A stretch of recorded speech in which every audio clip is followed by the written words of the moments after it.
Suzuki finally comes up with a much-needed EV in the form of a compact crossover. You could hardly come up with a clearer example of collateral damage caused by sweeping legislation than the way Suzuki has been affected by the UK's EV mandate. The noted manufacturer of affordable, compact, efficient cars has had to effectively stop selling some of its cars, not because people didn't want to buy them, but because it was going to be fined otherwise. Is a 60 mpg, sub-1-ton Swift really worse for the environment than a 3-ton SUV? Debatable at best. Be that as it may, it does seem like an oversight not to have an electric car in your 2025 model lineup, so rather than sulking, it has now come up with exactly that, the Suzuki e-vitara. Design and styling. The company has taken its sweet time and has had to use an architecture that's loosely derived from the one it uses for its piston cars. On the face of it, though, the new e-vitara shares little more with its ICE counterpart than a name. At 4,275 mm in length, it's 100 mm longer than the Vitara, and somewhere in between the Kia EV3 and the Renault Megane E-Tech.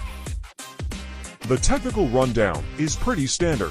It's the usual skateboard platform deal with a choice of two battery sizes, 49 kWh or 61 kWh. Suzuki hasn't released figures for the usable capacities yet, but given that it's using LFP cells, the safety buffer ought to be minimal. The small battery comes with a 140 HP front motor, the 61 kWh battery with a 17 HP motor.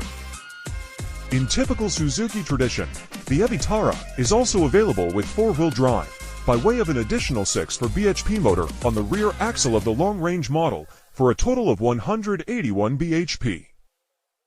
The entry-level e-vitara has 214 miles of range, but Suzuki expects most people to go for the single-motor, 61 kWh model, which musters to 166 miles.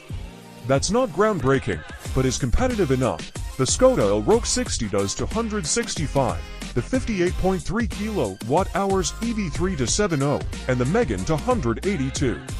Interior. Where you start to suspect that the e-vitara's platform might still be dragged by some legacy compromises is in terms of interior space. Up front, everything is rosy, with comfortable, multi-adjustable seats that give a very conventional driving position. Rear legroom is comparable with rivals too. However, the floor is very high, which results in a slightly uncomfortable seating position. It's the boot that really disappoints. At a paltry 240 liters, the aforementioned rivals have more than 440 liters. Sure, you can slide the rear seats forwards, but that still only creates a total of 310 liters. The cabin is otherwise pleasant, if not exactly upmarket. There's a splash of color in some versions, and soft-touch materials cover the places that matter, but the design originality of some rivals is absent, and Suzuki has also started tapping into the seemingly endless well of scratch-prone gloss black plastic. Cabin storage is decent, with big door bins and cue folders, a space under the center console, and a wireless phone charging pad. There are no particularly clever solutions, though. Something else the e-vitara lacks compared with rivals is really up-to-date tech.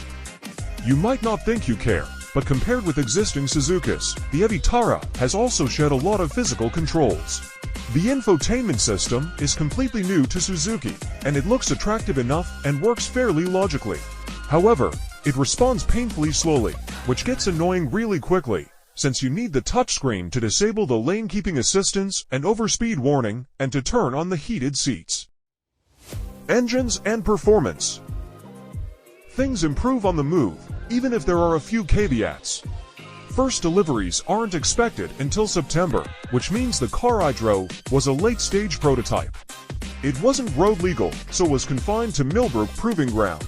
Not ideal, but there's a reason companies come here to develop cars. The variety of surfaces and simulated roads do give a good idea of what a car will be like in the wild. With 17 bhp, the e-vitara is usefully quicker than Stellantis EVs like the Jeep Avenger and Peugeot E2008, and drivability is well resolved too.